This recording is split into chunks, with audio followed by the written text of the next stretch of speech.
Hello and welcome to Peaceful Rebellion out in the countryside. Today I'm talking about how words will never ever be able to communicate the truth. I'll tell you all about it on the other side.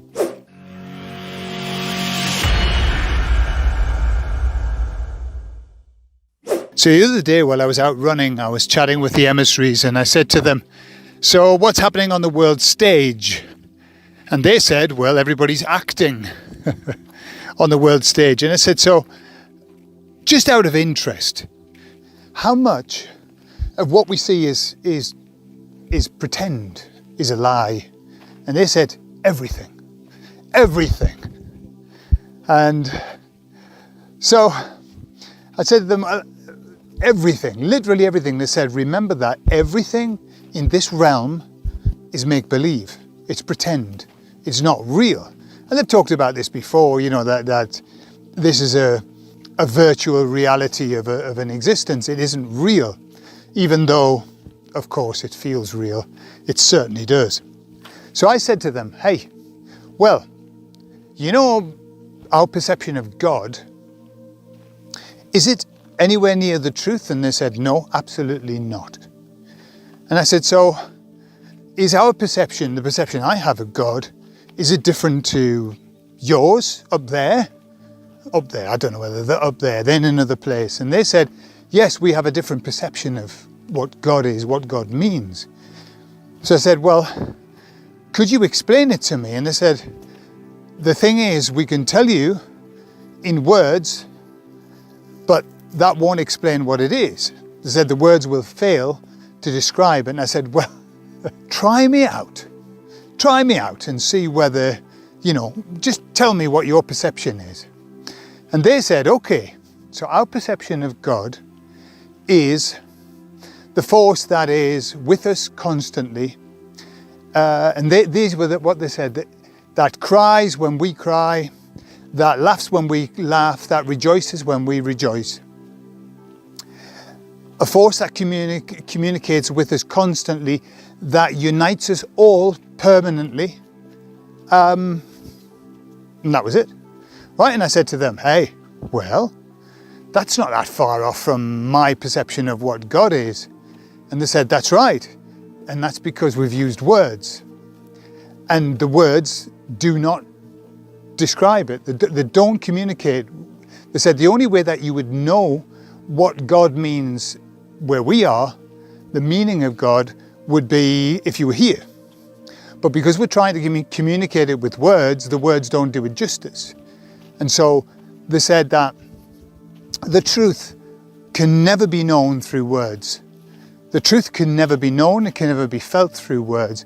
And this is the issue that we have. We are in this whatever this is, this virtual reality, and we're bound by words, aren't we?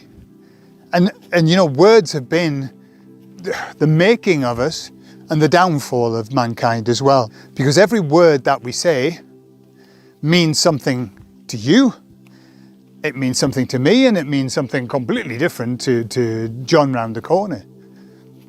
You know, if I say happiness, I know what that means to me.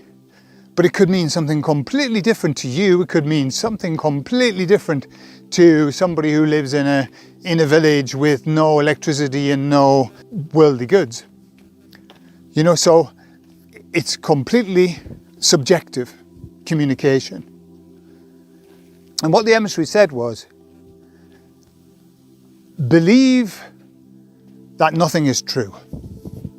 Hold that as a belief. Whether it's true or not, hold it as a belief and it will set you free.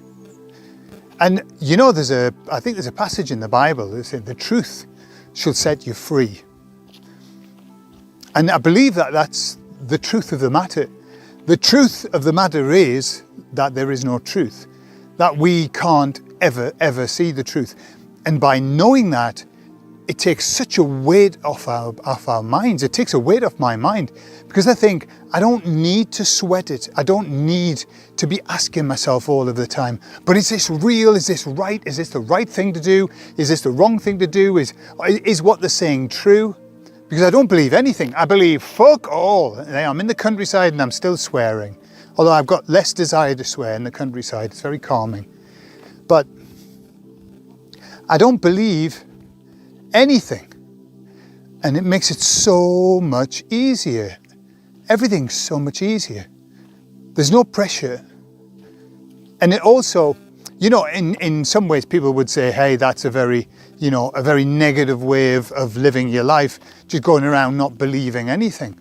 But I find it really positive. I think where the negativity comes in is where somebody picks up an idea, takes it as a belief, and then goes around smashing people over the head with it, or making changes to things that don't need to be changed based on this belief.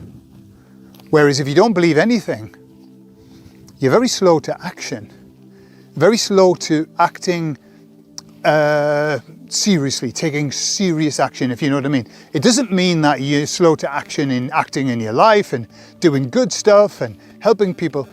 It's a slow to anger, I suppose, slow to vengeance, slow to taking action against something that you perceive to be wrong, only because you don't know whether that's really the case or not. You don't know. And so it makes you pause for thought. This is my point where I turn around and I start going back. Look, here are my dogs coming. So it makes you pause, and it makes you less volatile. So I like it. I like thinking that I don't know. I know fuck all, basically. And you know that the theory of it is knowing nothing, or knowing a lot by way of knowing nothing. You know, the great thinkers of the world, they talk about lots of things, and yet if you really pin them down, they'll say, well, I don't really know. I don't know if it's true. And I hear myself when my son asks me so many questions, so many deep questions, and I'll answer them, and at the end I always have this tag on the end, which is, but however, I could be completely wrong. However, I don't know. And it's like my safety mechanism. Because before, I remember in life, I used to be very sure of things. I used to be very sure of this, and this has got to be the only way. When I was learning, you know, I would learn like different things like palm reading, or I would learn handwriting analysis or statement analysis or whatever. And you learn something and you're given A, B and C. And you say, that's it. A, B and C is the truth. The whole truth and nothing but the truth. But the more that you look at it, you realize that there's an XYZ, there's an MNLOP, there's all kinds of things. So I've learned that too little information is dangerous. The people who believe that they have the truth don't have enough information. That's all. The people that believe they know everything just don't know enough. Because if you knew enough, you would know that you didn't know. And that's the beauty of somebody who spends their life studying. You know, there was a very famous religious man that Anthony de Mello talks about, who all of his life wrote liturgy after liturgy, and he wrote books and books and books. And then he got to a certain point in his life and he just stopped. He was halfway through a book and he just stopped. And all of his assistants were saying, what's going on? What's going on? And he said, I just don't see the point anymore. And he said, I look back at what I've done all of my life and I'm embarrassed that I wrote thinking that I knew everything and I know nothing. And I think that's where we need to get to, is not knowing anything and knowing a lot. God, I know the amount of time and hours I've spent researching stuff. I know loads of stuff, but I just don't know the truth. You know, and I think that's where we need to be. And that's what the emissaries were saying. On this plane, we haven't got access to the truth. We've only got words. We've only got words and more words and more words. And words will never lead us to the truth. So there you are. I love you all. Thank you for spending this time with me in the country, and I'll talk to you later. Bye-bye.